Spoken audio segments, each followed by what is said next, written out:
J Thomson की drawbacks को देखने के बाद कई सारे साइंटिस्ट थे जिन्होंने इस पर वर्क किया। तो फाइनली रदरफोर्ड जो थे उन्होंने अपना एक नया मॉडल दिया और एक नया एक्सपेरिमेंट किया। उस एक्सपेरिमेंट को बोलते हैं अल्फा स्कैटरिंग एक्सपेरिमेंट या बोलेंगे गोल्ड फॉइल एक्सपेरिमेंट। ये एक्सपेरिमेंट जो था वो इस जे थॉमसन के एक्सपेरिमेंट के बाद एक रिवोल्यूशन लेकर आया। इसने बहुत सारे राज खोले, बट सबसे पहले देखते हैं कि ये है क्या। सबसे पहले इस एक्सपेरिमेंट की बात कर लेते हैं। इस एक्सपेरिमेंट में एक देखिए बीच में आपको एक फ्लोरोसेंट स्क्रीन दिख रही होगी। ये जो है गोल्ड फॉइल है और ये जो है ना वो सोर्स ऑफ अल्फा पार्टिकल है। एक्चुअली उसका जो एक्सपेरिमेंट था वो ये था कि उसने यहां से अल्फा जो पार्टिकल्स जो होते हैं वो एक्चुअली इन्होंने जो लिया वो थे अल्फा पार्टिकल्स में हीलियम के आयंस थे और हीलियम के भी डबली चार्ज आयंस थे। तो हीलियम के डबली चार्ज आयंस होने की वजह से ये बहुत फास्ट मूविंग होते हैं। और उन्होंने क्या देखा और उन्होंने किया क्या वो बता देता हूँ। सबसे पहले तो उन्होंने जो एक प्लेन जो ये गोल्ड फॉइल ली वो इतनी थिन थी 1000 एटम्स के आसपास वाला जो है इतनी पतली इन्होंने एक गोल्ड फॉइल ले ली और इस गोल्ड फॉइल को यहाँ पे बीच में प्लेस कर दिया। इस साइड में उन्होंने अल्फा स्कैटरिंग का एक सोर्स लगा दिया जहां से अल्फा पार्टिकल्स हैं वो यहाँ पे हिट करेंगे। ये बीम ऑफ पार्टिकल्स आपको दिख रही है और ये जो है इसके बाद इन्होंने ऐसा देखा था क्योंकि ये बहुत हैवियर होते हैं प्रोटॉन्स के कंपेयर में। जो हीलियम के जो अल्फा पार्टिकल्स है वो काफी हैवियर होते हैं। तो उन्होंने सोचा था कि कोई भी डिफ्लेक्शन नहीं होगा और बहुत होगा भी सही तो बहुत कम डिफ्लेक्शन होगा। तो ये सारी ऑब्जर्वेशंस जो है उन्होंने की थी। तो अपन सबसे पहले देख लेते हैं बेसिक चीजें जो उन्होंने ली। सोर्स ऑफ अल्फा पार्टिकल्स, उसके बाद गोल्ड फॉइल, उसी के बाद एक फ्लोरोसेंट स्क्रीन जिसपे आउटपुट चेक किया जाएगा।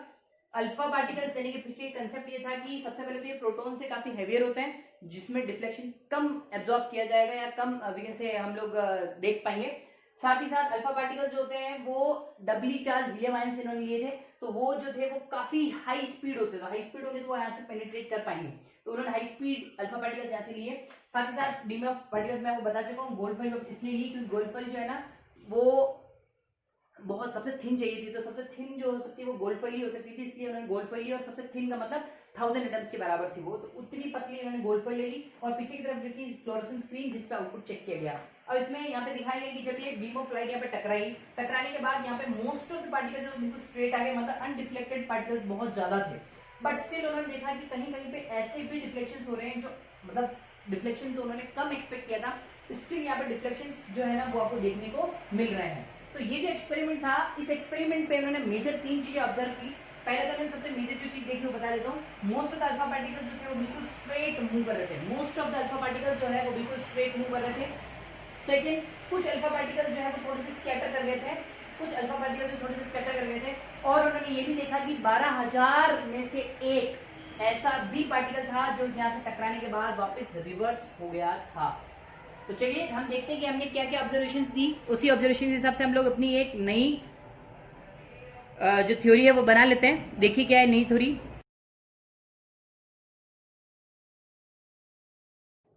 According to that alpha scattering experiment, तो उस एक्सपेरिमेंट के बिहाफ पे उन्होंने कुछ ऑब्जर्वेशंस की। तो ऑब्जर्वेशन जो थी वो 3 ऑब्जर्वेशन थी। मेजर ऑब्जर्वेशन जो थी वो 3 थी जिसमें था most of the particles pass straight. जो पार्टिकल्स उन्होंने वी कैन से हिट किए थे और गोल्ड फॉइल को पास करने के बाद बाहर की तरफ निकले थे, तो उन्होंने देखा कि फ्लोरोसेंट स्क्रीन जो है उसके ऊपर मोस्ट ऑफ द पार्टिकल्स जो है वो बिल्कुल स्ट्रेट आ रहे हैं। स्ट्रेट का मतलब अनडिफ्लेक्टेड है। जबकि उसने देखा कि simultaneous some of the particles, कुछ ऐसे पार्टिकल्स हैं जो डिफ्लेक्ट हो रहे हैं, कुछ स्मॉल एंगल्स के थ्रू डिफ्लेक्ट हो रहे हैं और वो सीधे जाने के बजाय थोड़े ऊपर नीचे या फिर डिफ्लेक्टेड वे में जा रहे हैं।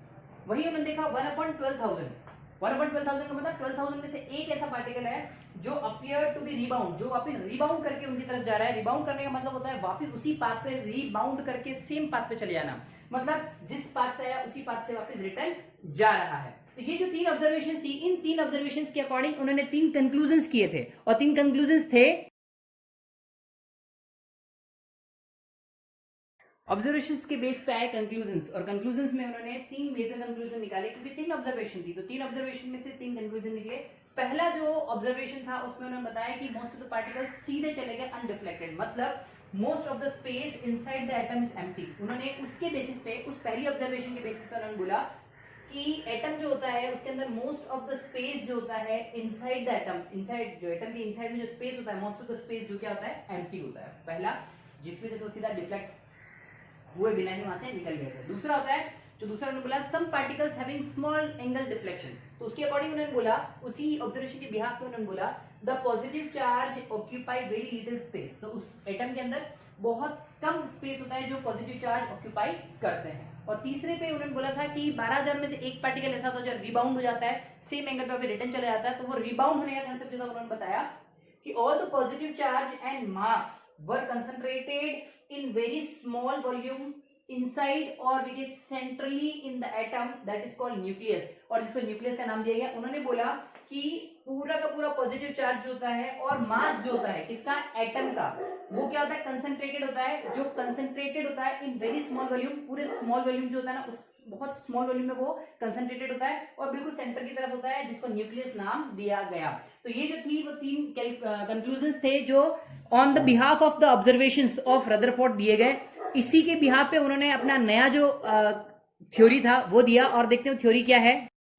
अल्फा स्कैटरिंग एक्सपेरिमेंट जो किया उसके बिहाफ पे उन्होंने अपना एक मॉडल दिया, और उसको बोलते हैं रदरफोर्ड मॉडल, या फिर उसको बोलते हैं न्यूक्लियर मॉडल। और उस न्यूक्लियर मॉडल या रदरफोर्ड मॉडल के कुछ फीचर्स थे, वो फीचर्स वही है जो हमने पिछले वाले सेक्शन में, मतलब इससे जस्ट पहले हम लोगों ने जो अल्फा स्कैटरिंग एक्सपेरिमेंट में कंक्लूजन्स पढ़े थे उसी के बिहाफ पे बनाए गए थे। ये जो फीचर्स है वो क्या है, पहला फीचर है पॉजिटिव चार्ज सेंटर होता है इन एटम। एक एटम जो होता है उसके अंदर एक पॉजिटिवली चार्ज सेंटर होता है, जहां पर मास और चार्ज जो होता है पॉजिटिव चार्ज वो कंसंट्रेटेड होता है, उसको न्यूक्लियस कहा जाता है, पहला। दूसरा, electrons revolve in orbit. Electrons होते हैं वो एक फिक्स्ड या यूं बोलूं वेल डिफाइंड पाथ में मूव करते हैं, जिसको ऑर्बिट कहा जाता है, एंड अराउंड द न्यूक्लियस, और न्यूक्लियस के चारों ओर वो जो है ना वो क्या करते हैं, रिवॉल्व करते रहते हैं। ये था दूसरा। तीसरा, size of the nucleus is very small as compared to the size of atom. जो न्यूक्लियस का साइज होता है वो एटम के साइज से बहुत ज्यादा छोटा होता है। तो ये जो तीन थे वो तीन फीचर्स बताए गए रदरफोर्ड मॉडल के अकॉर्डिंग, और इस मॉडल को देने के बाद उन्हें नोबेल प्राइज भी मिला, बिकॉज ये बहुत बड़ा अचीवमेंट था जब हमें न्यूक्लियस के बारे में पता चला। तो जो डिस्कवरी ऑफ न्यूक्लियस है वो किसको माना जाता है, रदरफोर्ड माना जाता है। इससे पहले हमने पढ़ा था जे थॉमसन, और अब हमने बात की है रदरफोर्ड की। तो चलिए, रदरफोर्ड ने जब इतना सारा काम किया तो क्या इनकी कुछ ड्रॉबैक्स थी, तो बात करते हैं द ड्रॉबैक्स ऑफ रदरफोर्ड के बारे में। एज वी नो कि सब जितने भी साइंटिस्ट हैं सब में कुछ ना कुछ तो कमी होती है, तो इनकी भी कुछ ड्रॉबैक्स थी। रदरफोर्ड मॉडल की जो ड्रॉबैक्स थी उसमें सबसे पहला ड्रॉबैक था electrons revolve around the nucleus. आपको तो पता ही है, मैंने बताया था कि इलेक्ट्रॉन्स जो है वो ऑर्बिट में चारों तरफ, लाइक न्यूक्लियस के चारों तरफ रिवॉल्व करेंगे, और इस रिवोल्यूशन से एक्सेलरेशन प्रोड्यूस होगा, और एक्सेलरेशन जब प्रोड्यूस होगा, तो एक्सेलरेशन जब प्रोड्यूस होगा तो शुड लॉस द एनर्जी। तो ये जो इलेक्ट्रॉन्स है अगर वो किसी पर्टिकुलर ऑर्बिट पे घूम रहे हैं तो क्या वो अपनी एनर्जी लूज करेंगे, definitely it should release the energy, ये एनर्जी को जरूर लूज करेंगे, ऐसा है। और अगर ये एनर्जी को लूज करेंगे तो आप देखते जाइए, अगर यहाँ पर है इस तरीके से चल रहे हैं, यहाँ घूम रहा था, अगर एनर्जी कम होती है तो वो धीरे धीरे अपना पाथ जो है वो धीरे धीरे छोटा करेगा, छोटा करेगा, छोटा करेगा, छोटा करेगा, छोटा करेगा, छोटा करेगा, और एक दिन ऐसा आएगा कि वो न्यूक्लियस जो है उसके अंदर आके गिर जाएगा, क्योंकि न्यूक्लियस सेंटर में होता है और वो ऐसे धीरे धीरे छोटा होते होते एक दिन आके उसके अंदर गिर जाएगा। तो ये जो था वो पहला स्टेटमेंट था, पहला ड्रॉबैक जो था वो रदरफोर्ड का था। दूसरा, Rutherford did not specify the orbits and number of electrons in the orbit. उन्होंने ये स्पेसिफाई नहीं किया कि ऑर्बिट्स जो है वो कितने होंगे, क्या होंगे, कैसे होंगे, किस तरीके से होंगे, साथ ही साथ उनके अंदर कितने इलेक्ट्रॉन्स होंगे वो भी नहीं बता पाए थे। वही तीसरे उन्होंने जो नहीं बताया था वो था he could not explain the stability. वो इलेक्ट्रॉन जो थे उसकी स्टेबिलिटी को प्रॉपर्ली डिफाइन नहीं कर पाए थे, तो स्टेबिलिटी डिफाइन नहीं करने की वजह से ये इसकी एक ड्रॉबैक बन जाती है। तो ये कुछ मेजर ड्रॉबैक जो है मैंने लिखी, उसमें से फर्स्ट जो पॉइंट है वो मेजर ड्रॉबैक है, तो वो आपको अच्छे से याद रखना है। तो इस ड्रॉबैक को रेक्टिफाई करने के लिए, इनकी ड्रॉबैक्स को ओवरकम करने के लिए कौन आए वो देखते हैं। इनके बाद आए निल्स बोहर। निल्स बोहर बताते हैं, स्पेशली सबसे पहले पोस्टुलेट जो उन्होंने दिए उसके अकॉर्डिंग उन्होंने बताया, उनके पोस्टुलेट में था first, only certain special orbits are allowed inside the atom. तो इनसाइड द एटम जितने भी हम जो ऑर्बिट्स की बात कर रहे हैं, जो ऑर्बिट्स हैं अंदर अवेलेबल, वो स्पेशल टाइप के हैं, और हर एटम में सर्टेन स्पेशल ऑर्बिट्स होंगे, और वो उन्हीं को अलाउ करता है और किसी दूसरी चीज को अलाउ नहीं करता है। मतलब एटम जो है उन्हीं स्पेशल ऑर्बिट्स को अपने अंदर अलाउ करता है, बाकी नहीं करता है, पहला। दूसरा, while revolving electrons don't radiate energy. जब इलेक्ट्रॉन्स रिवॉल्व कर रहे होते हैं तो वो कभी भी एनर्जी रेडिएट नहीं करते, एनर्जी लूज नहीं करते, ये भी उसने बताया। ये दोनों ही बहुत इंपॉर्टेंट फैक्टर्स हुए, और इन दोनों के बिहाफ पे उन्होंने एक चीज और भी बताई। उन्होंने अपने मॉडल जो दिया उसके ऊपर एक छोटी थ्योरी दी। उन्होंने थ्योरी के हिसाब से बताया कि अगर मैं एटम की बात करता हूं तो एटम में बिल्कुल सेंट्रली क्या होगा, न्यूक्लियस हो जाएगा। उसके बाद उसके बाहर की तरफ उसके स्पेशल ऑर्बिट्स जो है, इनको इन डिस्क्रीट ऑर्बिट्स या इन डिस्क्रीट शेल भी बोलते हैं, ऑर्बिट भी बोलते हैं, इनको ही कहा जाता है एनर्जी लेवल्स, इनको एनर्जी लेवल्स भी कहा जाता है। सबसे पहले आता है के शेल, के शेल के बाद आता है के एल शेल, सेकंड शेल की बात कर रहे हैं। थर्ड जो आता है उसको बोलते हैं एम शेल, और फोर्थ जो आता है उसको बोलते हैं एन शेल।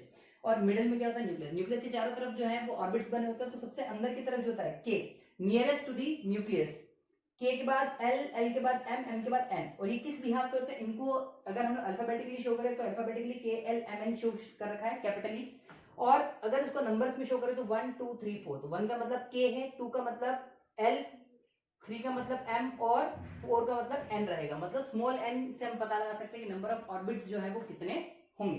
तो ये जो था एक छोटा सा मॉडल था बोर्स का। इसी बोर्स के मॉडल को थोड़ा सा और डिटेल में डिस्कस करते हैं। उन्होंने बताया डिस्ट्रीब्यूशन ऑफ इलेक्ट्रॉन्स, और डिस्ट्रीब्यूशन ऑफ इलेक्ट्रॉन्स का मतलब ये है कि किस शेल में कितने इलेक्ट्रॉन्स अवेलेबल होंगे। तो उसके लिए उन्होंने एक फॉर्मूला दिया, द फॉर्मूला इज 2n², जहां पर n का मतलब है number of shells 1 2 3 4 k l m n। आपको अच्छे से याद है, जो हमने यहाँ पे अभी डिस्कस किया था वही यहाँ पे लिखा है। अब बात करते हैं चलिए के शेल के बारे में। तो के शेल में n की वैल्यू 1, मतलब नंबर ऑफ शेल कितनी होगी 1। नंबर ऑफ शेल 1 होने के बाद फॉर्मूले में रखेंगे 2n², मतलब 2 1 का स्क्वायर, n की वैल्यू कितनी है 1, तो 1 यहाँ रख दीजिए, 1 का स्क्वायर 1, 1 into 2 2, 2 into 1 मतलब 2, तो मतलब के शेल जो है उसके अंदर कितने इलेक्ट्रॉन्स होंगे 2। वही बात करते हैं एल के, एल के लिए, तो एल में क्या हो जाएगा n इज इक्वल टू 2 हो जाएगा, तो 2n², तो 2 into 2 का स्क्वायर 2 2 स्क्वायर 4, 4 into 2 8, तो दैट इज 8, और ये हो गया 8 इलेक्ट्रॉन्स जो किसमें अवेलेबल है, 8 इलेक्ट्रॉन्स जो किसमें अवेलेबल है, एल शेल में अवेलेबल है। और यहाँ पे कितनी होंगी, नंबर ऑफ शेल्स कितनी हो जाएगी 2, और ऐसे फर्दर ये सब चीज चलती रहेगी। तो ये था बेसिक डिस्ट्रीब्यूशन ऑफ इलेक्ट्रॉन, जो किसने दिया था, बोहर से दिया था। और इन सब चीजों की वजह से बोहर को भी जो है वो नोबेल प्राइज से सम्मानित किया गया था। अब इसके बाद हम डिस्कस करते हैं न्यूट्रॉन्स के बारे में। न्यूट्रॉन्स भी एक चार्ज पार्टिकल है। चार्ज पार्टिकल तो नहीं बोल सकते हम लोग, एक्चुअली हमने ये देख लिया कि एटम के अंदर इलेक्ट्रॉन्स होते हैं, एटम के अंदर न्यूक्लियस होता है, तो कुछ ना कुछ ऐसा और भी होता होगा, तो वो हम उसी के बारे में डिस्कस करेंगे। तो चलिए डिस्कस करते हैं इसके बाद न्यूट्रॉन्स के बारे में। क्या है न्यूट्रॉन्स और किसने उनको खोजा। जेम्स चैडविक जो थे उन्होंने न्यूट्रॉन्स को डिस्कवर किया था। उन्होंने ऐसे सबएटॉमिक पार्टिकल्स बताए। उन्होंने बताया सबएटॉमिक पार्टिकल्स हैविंग मास, जिसके पास मास तो होगा बट नॉट चार्ज, जिसके पास चार्ज नहीं होगा। तो इस तरह के जो पार्टिकल्स सबएटॉमिक पार्टिकल्स मिलेंगे inside the atom is called neutrons, जिनको n से रिप्रेजेंट किया जाएगा। और उन्होंने साथ साथ बताया कि मास ऑफ न्यूट्रॉन जो होंगे वो मास ऑफ प्रोटॉन के बराबर होंगे। मतलब न्यूट्रॉन का जो मास होता है वो ऑलमोस्ट प्रोटॉन के बराबर होता है। वही उन्होंने एक और चीज बताई, एटॉमिक मास जो होगा, एटॉमिक मास जो होगा that is equals to number of neutrons plus number of protons, n plus p। अगर आप न्यूट्रॉन और प्रोटॉन को अगर ऐड कर दें तो आपको एटॉमिक मास का पता चल जाएगा। तो ये था एक छोटा सा कंसेप्ट जो हम लोगों ने यहाँ पढ़ा। आगे बात करते हैं वैलेंसी और इलेक्ट्रॉनिक कन्फिगरेशन के बारे में। अब बात करते हैं इलेक्ट्रॉनिक कन्फिगरेशन की। इलेक्ट्रॉनिक कन्फिगरेशन का मतलब ये होता है कि हमें जितने भी हम एलिमेंट्स की बात कर रहे हैं उन एलिमेंट्स को उनके इलेक्ट्रॉन्स के हिसाब से, उनकी ऑर्बिट शेल और उनके इलेक्ट्रॉन के हिसाब से लिखना रहेगा। तो सबसे पहले बात करते हैं हाइड्रोजन की। हाइड्रोजन में सबसे अंदर की तरफ क्या हो जाएगा, न्यूक्लियस, न्यूक्लियस के बाद एक शेल आएगी के शेल, और उसमें एक इलेक्ट्रॉन आ जाएगा, ये हो गया हमारा हाइड्रोजन। अब बात करते हैं हीलियम की। हीलियम क्या हो जाएगा, हीलियम होता है He, अंदर की तरफ एक न्यूक्लियस हो जाएगा, न्यूक्लियस के बाहर एक शेल होगी जिसमें 2 इलेक्ट्रॉन होंगे, एक और एक 2। हाइड्रोजन हो गया, हीलियम हो गया। अब बात करते हैं लिथियम की। चलिए लिथियम क्या होगा, लिथियम में अंदर एक न्यूक्लियस होगा, एक शेल, 2 शेल। 2 शेल क्यों बने इसके पीछे याद किया, देखो सबसे पहले तो 1 and 2, 2 बना ली। और आपको पता है 2n² से मैंने जब निकाला था तो पहला आया था 2, फिर आता है 8, तो पहले 2 होगा, तो यहाँ पे 2 1 और 2 कंप्लीट हो चुका है, और 2 से ज्यादा इसमें आ ही नहीं सकते। और 2 से ज्यादा इसलिए नहीं आ सकते, इसलिए इसको हम लोग डबलेट बोलते हैं। क्या बोलते हैं, doublet, DOUBLET, it is called doublet. अब जब हम बात कर रहे हैं कि सेकंड एक नई शेल आ गई, तो एक नई शेल में क्या करो, एक इलेक्ट्रॉन आप डाल दीजिए, डालिए। लिथियम के बाद मान लेते हैं हाइड्रोजन, हीलियम, लिथियम, बेरिलियम नहीं बनाता, मैं सीधा चलता हूँ कार्बन पे। मान लेते हैं कार्बन बनाया, कार्बन, ये रहा कार्बन। कार्बन में सबसे पहले बीच में क्या होगा, न्यूक्लियस, एक शेल, 1 और 2। अब देखो आगे की तरफ, सबसे पहले बात करें कार्बन कितने नंबर पे है, तो hydrogen, helium, lithium, beryllium, boron, carbon. Carbon मतलब 6 नंबर पे है। 6 का मतलब 2 और 8 के हिसाब से अगर इसको ब्रेक करें तो कैसा हो जाएगा, 2, 4 हो गया 6, बिल्कुल 6। तो सबसे पहले इनिशियली 2 होंगे और बाकी 4, 1 2 3 और ये हो गया। कार्बन का आपको समझ में आ गया। चलिए कार्बन से थोड़ा और ऊपर चलते हैं और बात करते हैं नियॉन की बात करें। चलिए नियॉन की बात कर लेते हैं, ये मैं आपके लिए मिटा दूं। चलिए एक बार इसका नोट डाउन कर लीजिए फास्ट। अगर आपने इसको नोट डाउन कर लिया तो अब हम बात करेंगे नियॉन के बारे में। करें नियॉन शुरू करें। चलिए नियॉन शुरू करते हैं हम लोग। नियॉन के लिए इनको मिटा देता हूं एक बार। नियॉन का एटॉमिक नंबर कितना पहले देख लेते हैं। 1 2 3 4 5 6 7 8 9 10 10 उसका एटॉमिक नंबर है। 10 है उसका मतलब उसको ब्रेक करते हैं 2,8। इनिशियली 2 होगा फिर 8 हो जाएगा। चलिए 2,8। तो सबसे पहले नियॉन को देखने के लिए ही बात करें, नियॉन की ही बात करें तो सबसे पहले क्या करेंगे, न्यूक्लियस बनाएंगे। न्यूक्लियस के बाद एक शेल बनाएंगे, उस शेल में कितना रख देंगे, फिर एक और शेल बनाएंगे और 2 8 है तो 8 बना लो। 1 2 3 4 5 6 7 8 ये होगी। That is the configuration of second part. किसका हो गया, नियॉन का हो गया। नियॉन के साथ साथ हम एक और चीज पे चल देते हैं। नियॉन के बाद हम लोग बात कर लेते हैं 11 नंबर, दैट इज सोडियम की बात करें। किसकी बात करें, सोडियम की। और सोडियम का क्या हो जाएगा, इलेक्ट्रॉनिक कॉन्फ़िगरेशन हो जाएगा 2 8 1। क्यों, क्योंकि 8 के बाद वापस क्या चला जाएगा, नेक्स्ट पे। तो जो 8 वाला जो शेल होता है उसके लिए अपन बोलते हैं ऑक्टेट। क्या बोलते हैं, ऑक्टेट। और इसको कंप्लीट करने के जो रूल को बोलते हैं, इसको बोलते हैं ऑक्टेट रूल। 8 को कंप्लीट करना है इस ऑक्टेट रूल। उससे पहले क्या था, डबलेट। अब बात करें 2 8 1 को कैसे कंप्लीट करना रहा। और सोडियम का जो सिंबल है वो है Na। क्या होता है, Na। सोडियम का जो सिंबल है वो क्या होता है, Na। अब बात करते हैं इसके लिए, इसका कॉन्फ़िगरेशन कैसे बनेगा। तो सबसे पहले न्यूक्लियस के बाहर की तरफ पहली शेल जिसमें 2 इलेक्ट्रॉन होंगे, फिर दूसरी शेल 1 2 3 4 5 6 7 और 8, तो 2 और 4, तो ये टोटल का 10। एक और बनाना है तो नई शेल आ जाएगी। ये लीजिए एक और नई शेल आ गई और इस नई शेल में एक इलेक्ट्रॉन यहाँ लिख दीजिए आप। ये हो गया आपका, वो हो गया हमारा सोडियम का। तो आप इस सब तरीके से इन सब की चीजें बना सकते हैं। तो आपको क्लास 9 के हिसाब से 20 तक तो याद करना ही है। तो एटॉमिक नंबर 20 तक आप याद कर लीजिए। 20 एलिमेंट्स आपको याद हो जाने चाहिए। मैं एक बार इसको रिवाइज कर लेता हूँ। Hydrogen, helium, lithium, beryllium, boron, carbon, nitrogen, oxygen, chlorine, neon, sodium, magnesium, aluminium, silicon, phosphorus, sulphur, chlorine, argon, sulphur, chlorine, argon, argon के बाद पोटेशियम और कैल्शियम। तो ये 20 तक आपको याद करना है। 20 तक इलेक्ट्रॉनिक कॉन्फ़िगरेशन बना के देखनी है, प्रैक्टिस करनी है। कहीं भी आपको दिक्कत रहती है तो आप प्लीज मुझे कमेंट बॉक्स में लिख के जरूर बताएं, या फिर मुझे पर्सनली व्हाट्सएप कर सकते हैं 7737675765 पर। साथ ही साथ ये जो हम लोग टॉपिक अभी डिस्कस कर रहे हैं वो चैप्टर नंबर 4 के टॉपिक्स हैं। हमने स्टार्टिंग जो की थी वो चैप्टर 3 से की थी, याद रखिएगा।